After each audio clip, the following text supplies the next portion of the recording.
মোৰ কেতিয়াবা এনেকুৱা লাগে যে তোমাক লগ নোপোৱা হ'লে ভাল আছিলে তেতিয়া মই সেইজন ল'ৰা হ'লো হয় যিয়ে নিজক ভাল পালো হয়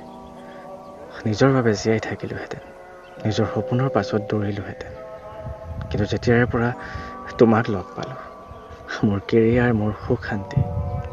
মোৰ সপোনবোৰ সকলো ছাইড হৈ গ'ল আৰু তোমাৰ বাবে মই হৈ গ'লো এজন পাগল প্ৰেমিক অচিনাকি হৈ লগ পাইছিলোঁ তোমাক তাৰপাছত কথা পাতিলেও প্ৰেম হ'ল আৰু তোমাৰ মন ভৰি গ'ল মোৰ পৰা আৰু মোৰ হৃদয়খন তোমাৰ বাবে পুতলা হৈ গ'ল তুমি খেলিলা আৰু ছাইডত পেলাই দিলা আৰু গুচি গ'লা তোমাৰ একো দৰকাৰ নাই মই কি অৱস্থাত আছোঁ হয়তো মই এই ঠাইত পাই গ'লোহেঁতেন যি ঠাইত মোৰ পোৱাৰ ইচ্ছা আছিলে কিন্তু সকলো এনেকৈ ভাঙি গ'ল যেন এখন আইনাই আৰু মোৰ জীৱনটো এতিয়া এনেকুৱা হৈ গ'ল যে মই এই ভগা আইনাৰ টুকুৰাবোৰ জোৰা লগাই আছোঁ